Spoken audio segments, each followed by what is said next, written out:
تنفيذا لما ورد في بيان القوات المسلحة اليمنية السابق بشأن التدخل العسكري المباشر.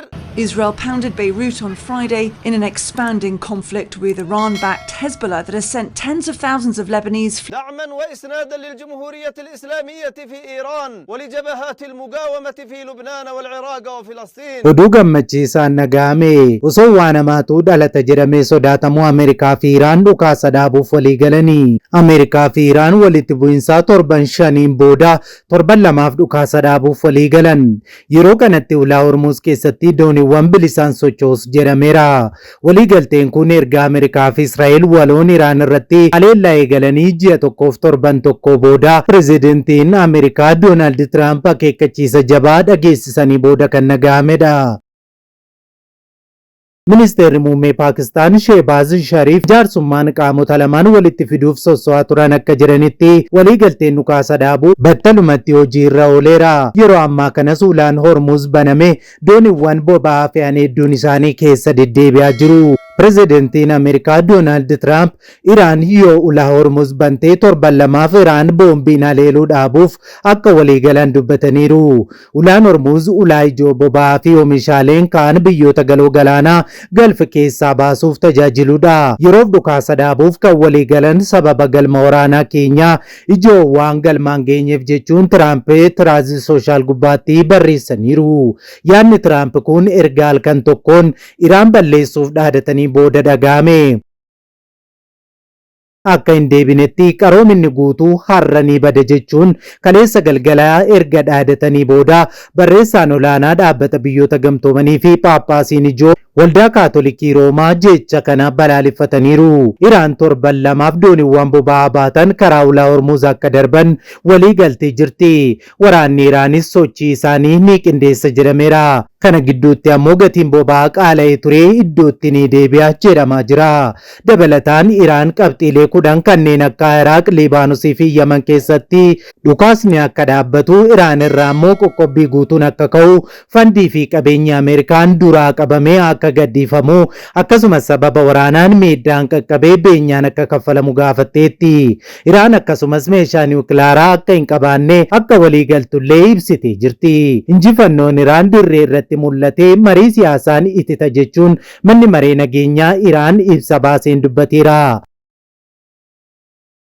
Akka Shariif jedhanitti waliigalteen dhukaasa dhaabuu kun Libaanos keessattis bakkee Israa'el hidhattoota Hizbollaan lolaan jira jettuttis hojiirra oola. Hangaa'onni Israa'el hanga Hizbollaan yaaddoo ta'uu dhabutti Libaanos akka hin gadhiifne dubbataa jiru. Israa'el Libaanos keessatti opereeshinii gaggeessitu ni dhaabdiyoo kan jedhu odeeffannoon akeeku hin jiru. Israa'el gama isheetiin Iraanii fi Ameerikaa gidduutti waliigaltee mallatteeffame Libaanosiin ni ilaallatu jettee jirti. Akkuma Tiraamp beeksisanii osoo hin turin raayyaan ittisa biyyaa Israa'el misaa'ila Iraanitti dhukaafame qolachaa akka jiru beeksisee ture. Kibxata halkan keessaa Yerusaalemitti sagaleen dho'insaa guddaan dhagahameera. Kaleessa galgala jechuu keenya. Waliigalteen dhukaasa dhaabuu Tiraampiin erga ifateen booda ministeerri muummee Israa'el Benjaamin Naataaniyahuun akkas jedhan. Israa'el murtee pirezidaant Tiraamp torban lamaaf Iraan haleeluu dhaabuuf walii galan ni deeggarti. Kunis Iraan hatattamaan ulaa Hormuuz banuu akkasumas Ameerikaa fi Israa'el biyyoota naannawaa jiran irratti haleellaa yoo dhaabdedha jedhames jira. Ibsi bahee waliigalteen dhukaasa dhaabuu Libaanosin dabalatu jedheera. Murtee Tiraamp keessatti hangam Naataaniyahuun qooda akka fudhatan hin beekamu. Biyyi jaarsummaan biyyoota lamaan walitti fidaa jirtu Paakistaan biyya niwukilaaraa hidhatteedha. Bakka buutonni biyyoota lamaanii gaafa jimaataa Islaamabaad magaalaa guddittii Paakistaanitti akka wal ga'an affeertee jirti. Kunis dhibdee isaan gidduu jiru furuuf waliigalteerraa akka ga'aniifis jedhamee jira. Taatee halkanii daabaa giddu galeessaa keessatti uumamee fi addunyaa guutuun ija babaasee badiisa Iraan utuu eegaa jiru waliigalteen nagaa mallatteeffame akkamiin akka raawwatame bal'inaan qindeeffanneerraa oduu gammachiisaa kana hamma dhumaatti daawwadha. nagaa faraarri waaqayyoo bakka jirtanitti hunduma keessaniif haa baay'atu. Akkam jirtu daawwattoota Kiristiyaan Miidiyaa. Qophii wayitaawaa yeroo kanaaf siniif qindeeffannee isin biraan ga'uuf qabannee dhiyaanneerra. Hamma xumura qophii keenyaatiin wajjin turaan affeerraa keenya. Yeroo jalqabaaf gara chaanaalii keenyaatti kan dabalamtan subscribe gochuun mallattoo beelii sana fuulduratti isinii dhufu haala tokkoon ol kan jettu irra kaa'adhaa. Like share godhaa yaada keessan saanduqa yaadaa keessatti nu qoodaa kallattiin gara oduu keenyaa ammeetti wal wajjin haa dabarru. Video kana like gochuudhaan jalqabaa. Waraanni Iraanii fi Ameerikaa gidduutti gaggeeffamaa ture halkaneedaatii jalqabee torban lamaaf dhaabbateera. Waraanni kun kallattiin akka dhaabbateen Iraanonni waliigaltee dhukaasa dhaabuu beeksifamuudhaan booda Teheraan keessatti daandiitti ba'aa jiru. Ameerikaa fi Iraan yaada waliigaltee dhukaasa dhaabuu torban lamaa dhiyaate fudhatan. Biyyoonni lamaan torban lamaaf dhukaasa dhaabuuf kan waliigalan tattaaffii Paakistaan halkaneedaa taasifteenidha. Yeroo torban lamaan kana keessatti Iraan dhukaasa dhaabuuf waliigaluu qofaa osoo hin taane ulaa Hormuuzis banaa ta'ee akka itti fufu ibsameera. Boba'aan addunyaa irratti gatiinsaa qaala'es gad deebi'a. Paakistaan akka beeksiftetti waliigalteen dhukaasa dhaabuu kun hatattamaan kan hojiirra oolu yoo ta'u torban lamaan kana keessatti waliigaltee guutuurra ga'uuf mariin nagaa ni geggeeffama jedhameera. Biyyoonni lamaan waliigaltee irra kan ga'an Tiraamp akeekkachiisa sa'aatii 48 erga kennee fi sa'aatichi dhumachuudhaan Iraan galgala kana bara dhagaatti deebiti yookaan ni barbadoofti erga jedhaniin booddeedha. Waraana Ameerikaa fi Israa'el waliin ta'uudhaan Iraan irratti banan kanaan aangaa'onni Iraan Ayatollah Ali Khamenei dabalatee 23 ta'an duguugamaniiru. Jeneraalonni waraanaa fi aangaa'onni olaanoo bulchiinsa Iraan keessatti beekaman jechuudha. Waggaadhaan dura waraanaa Israa'el Iraan irratti bantee guyyaa 12 turee fi dhumarra Ameerikaan itti makamteen aangaa'onni Iraan jeneraalotaa fi ministeeronni akkasumas saayintistoonni niwukilaaraa walumatti 39 ta'an ajjeefamuun isaanii ni yaadatama. Waggaa tokko booda tibbana waraana torban shaniif itti fufeen ammoo aangaa'ota yeroo sana ajjeefaman bakka buufaman 23 Ayatollah Ali Khamenei dabalatee duguugamanii jiru. Aangaa'ota tibbana ji'a tokkoon dura wareegamanis Iraan bakka buuftee aangaa'ota haaraa muudattee jirti. Aangaa'onni haaraa muudaman ammoo waraana Ameerikaa fi Israa'el irratti banan kana injifannee jirra jechuudhaan uummata Iraan beeksisaa jiru. Mootummaan Iraanii fi miidiyaan biyyattii akka waraana kana injifatan dubbachaa fi agarsiisaa jiru. Manni maree nageenya biyyaalessaa Iraan waraana kana keessatti amma waan barbaaddu hundaa milkeessiteetti jedhee jira. Diinni immoo seenaa keessatti kufaatii guddaa jedhamu galmeesseera jechuun ibsa baaseera. Waraanni kun ajjeechaa gaggeessaa olaanaa biyyattii Ali Khameneitiin jalqabe. Jeneraalotaa fi hooggantoota olaanoo Iraan hedduun ajjeefamaniiru. Sirna bulchiinsichaaf dhimma jireenyaa fi du'aa ture. Kanaafuu waraana guyyaa 30 olii Ameerikaa fi Israa'el keessatti sirni kun ooluu isaa akka mo'ichaatti yoo ilaalan isaaniif dhugaadha. Iraan waraanni kun akka dhaabbatu barbaaddi ture.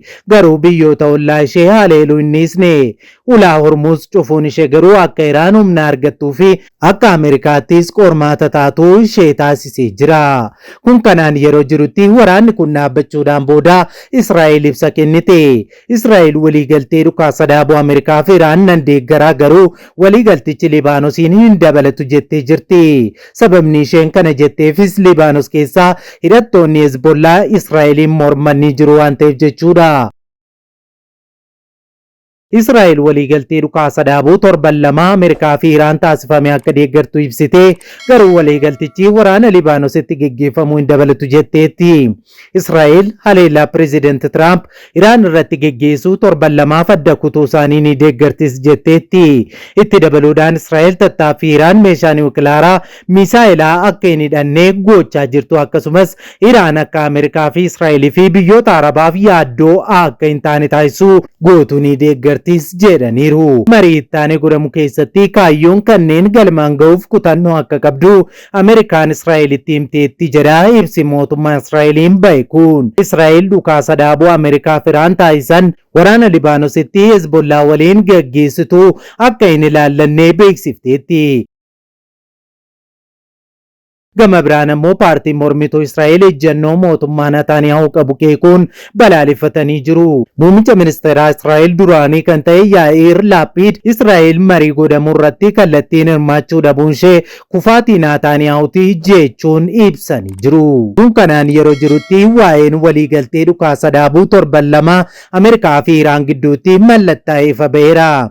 Ameerikaa fi Iraan walitti bu'insa torbanootaan booda torban lamaaf dhukaasa dhaabuuf waliigalan yeroo kanatti ulaa Hormuz keessatti dooniiwwan bilisaan akka socho'anis ibsameera. Waliigalteen kun erga Ameerikaa fi Israa'el waroon Iraan irratti haleellaa eegalanii ji'a tokkoof torban tokko ol erga ta'e booda pireezidaanti Tiraamp akeekkachiisa jabaa fi isa dhumaa Iraaniif erga kennaniin booda dhaga'ame. Waliigalteen kunis halkan edaatii jalqabee hojiirra ooleera. Yeroo ammaa kana ulaa Hormuz keessaa boba'aan biyyoota addunyaatti imala jalqabeera. Ministeerri muummee Paakistaan Shehbaaz Shariif kan jaarsummaan qaamota lamaan walitti fiduuf sosso'aa turan akka jedhanitti waliigalteen dhukaasa dhaabuu battalumaa eda galgalaa hojiirra ooleera jedhaniiru. Waa'ee waliigaltee kanaa wanti hanga ammaatti beekamus pireezidaanti Tiraamp Iraan yoo ulaa Hormuz bantee torban lamaaf Iraan boombiin haleelamuurraa akka dhaabbattu akka waliigalan dubbataniiru. Ulaan Hormuz ulaa ijoo boba'aa fi oomishaaleen kaan biyyoota galoo galaanaa galfi keessaa baasuuf tajaajiludha. Yeroof dhukaasa dhaabuuf kan waliigalan sababa galma waraanaa keenya ijoo keenya galmaan geenyeef jechuun Tiraamp Tiraaz sooshaal gubbaarratti barreessaniiru. Yaadni Tiraamp kun erga halkan tokkoon Iraan balleessuuf dhaadataniin booda dhaga'ame. Akka hin deebinetti qaroomina Iraan guutuun har'a galgalanii bada jechuun Tiraamp erga dhaadataniin booda barreessaan olaanaa dhaabbata biyyoota gamtoomanii fi Paappaasiin ijoo Kaatolikii Roomaa balaaleffataniiru. Iraan torban lamaaf dooniiwwan boba'aa baatan karaa ulaa Hormuz akka darban waliigalteetti. Waraanni Iraanis sochii isaa ni qindeessa jedhameera. Haa ta'utii ulaa Hormuz keessaa dooniiwwan boba'aa fe'anii darban qaraxa kaffalan akka qabaatanis ni beekama. Dabalataan Iraan qabxiilee 10 kanneen akka Iraaq, Libaanosii fi Yemen keessatti dhukaasni akka dhaabbatu Iraan irraa qoqqobbii guutuun akka ka'uu fi fandii fi qabeenyi Iraan Ameerikaadhaan jalaa qabame akka gadhiifamu akkasumas sababa waraanaan miidhaan qaqqabee beenyaan akka kaffalamuuf gaafattee jirti Iraan akkasumas meeshaa niwukilaaraa ammoo tasuma akka yaadne walii galuu ibsiteetti. Manni maree nageenyaa Iraan gama isaatiin ibsa baaseen injifannoon Iraan dirree irratti mul'iftee marii siyaasaatiin itita jechuudhaan ibsaniiru. Muummichi ministeeraa Paakistaan akka Shariif jedhanitti waliigalteen dhukaasa dhaabuu kun Libaanos keessatti bakka Israa'el hidhattoota Hizbollaa lolaa jira jettuttis hojiirra oola jettee jirti. Haa ta'u malee Israa'el isa kana hin fudhanne. Aangaa'onni Israa'el hanga Hizbollaan yaaddoo ta'uu dhabutti Libaanosiin akka gadi hin dhiifne dubbataniiru. Israa'el Libaanos keessatti opereeshinii gaggeessituu ni dhaabdi kan jedhu odeeffannoon akeekus hin jiru. Akkuma Tiraamp beeksaniin osoo hin turin raayyaan ittisa biyya Israa'el misaa'ila Iraan irraa itti dhukaafame qolachaa akka jiru beeksisee ture. Kibxataa eda galgala jechuu keenya Yerusaalemitti sagaleen dhukaasaa dho'insi guddaan dhaga'ameera. Waliigalteen dhukaasa dhaabuu Tiraampiin erga ifa ta'een booda ministeerri muummee Israa'el Benjaamin Naataaniyahuun akkas jedhan. Israa'el murtii pireezidaanti Tiraamp torban lamaaf Iraan haleeluu dhaabuuf waliigalan ni deeggarti. Kunis Iraan hatattamaan ulaa Hormuz banuu akkasumas Iraan Ameerikaa fi Israa'el biyyoota naannawaa jiran irratti haleellaa yoo dhaabdedha jedhaniiru. Ibsi bahee waliigalteen dhukaasa dhaabuu Libaanosiin hin dabalatus jedhee jira. Murtee Tiraamp keessatti hangam akka Naataaniyahuun qooda fudhatan ammatti wanti beekame hin jiru. Haa ta'u malee biyyi jaarsummaan biyyoota lamaan walitti fidaa jirtu Paakistaan bakka buutonni biyyoota Ameerikaa fi Iraan jimaataa Islaamabaad magaalaa guddoo Paakistaanitti akka wal argan affeertee jirti. Kunis dhibdee isaan gidduu jiru furuuf waliigaltee irraa akka ga'anii fida. Pirees sekreeteriin White House Kaaroliin Leeviit waa'ee marii adeemaa jiru mirkaneessanii jiru. Hata'u malee hanga pireezidantii fi White House ifa ta'utti yoomtuu yookaan murteen kan xumuraa miti jechuun dubbataniiru. Marii fi jaarsummaan yeroo kamuu salphaa hin ta'u. Ammumayyuu biyyoonni lamaan waan waliigalteen dhukaasa dhaabuu, waan qabaterraa ejjennoo wal darbuu waan qabatan fakkaata. Iraanii fi Ameerikaan waggaa darbe keessaa si'a lama marii ta'aniiru. Yeroo lamaanuu marii gidduutti muddamni waraanaa hammaate akka ture ni yaadatama. Waraanni giddugala bahaatti cimee itti fufee Itoophiyaa dabalatee biyyoota Afrikaaf balaa hamaa fidee dhufaa jira jechuun gabaasni haaraan bahee mul'iseera. Biyyi gaanfa Afrikaa Itoophiyaan Iraan irraa fageenya kiiloomeetira 1000 lakkaa'amuun fagaattus daafii waraanaa kanarraa hin oolle jedhee jira. Keessumaa guyyoonni itti aanan ayyaana du'aa ka'uu sirna ho'aan kabajamu waan ta'eef silaa sochiin geejjibaa fi daldalaa cimaa ture. Ta'us sababa hanqina boba'aan mi'a gabaa baasuu, alergiif sochoosuu fi alaa biyyatti deebisuun qormaata ta'aa jira. Ministeerri muummee Itoophiyaa Dr. Abiy Ahmed boba'aa qusadhaa yoo jedhan boba'aa biyya jiru sirnaan fayyadamuuf aangaa'onni qajeelfama namni hordofuu qabus ifa godhaniiru. Sababa hanqina boba'aan konkolaattonni boba'aa argachuuf guyyootaaf toora seenanii eegaa akka jiran magaalota Itoophiyaa adda addaa irraa BBC'n odeeffateera. Wanti hin dabalin tokkos hin jiru. Jiraachuuf dhiisuun namaayyuu baay'ee yaaddoo keessa jira jedhan jiraataan BBC'n dubbise tokko. Saamunaan birrii 50 ture hanga birrii 80 galeera. Sukkaarri kiiloon tokko birrii 160 ture amma naannoo qarshii 220 gurguramaa jira jechuun jiraattonni BBC'tti himuun isaanii ni yaadatama. Konkolaattonni elektirikii qarshii 400 hanga miliyoona 1 akka dabalan konkolaattonni biyya keessatti oomishaman kan elektirikii hin taanes qarshiidhuma kanaan wal fakkaatuun akka dabalii agarsiisanis ibsameera.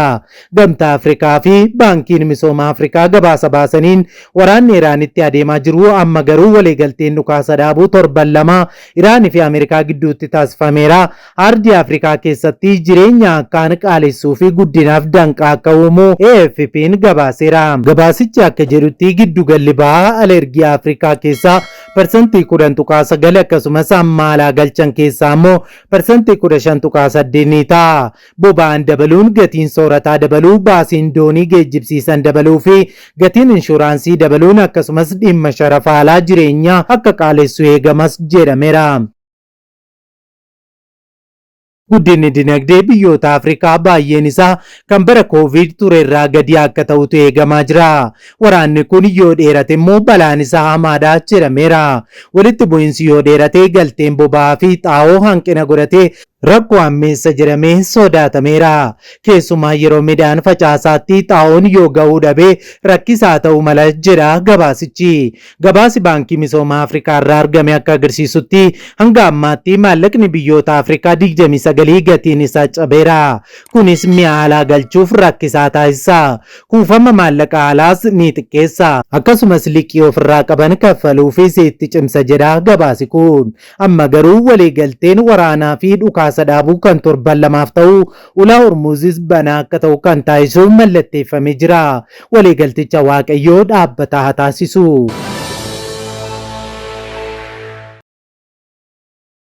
Egaan daawwattoota Kiristiyaan Miidiyaa qophiin wayitaawaa yeroo kanaaf isiniif qindeeffannee kanneen hanga ammaatti daawwattanidha. Waan daawwattaniif ulfaadhaa jecha qophii keenya walakkaatti kan nutti dabalamtan subscribe gochuun mallattoo beelii sana fuulduratti isinii dhufu ala tokko tuquun ol kan jettu irra kaa'adhaa like share godhaa yaada keessan saanduqa yaadaa keessatti nuu qoodaa. Sa'aatii yartuun booda odeeffannoo wayitaawaaf ammee gara biraatiin hanga deebinee wal arginutti turtii gaarii isiniif haa ta'u nagaan tura.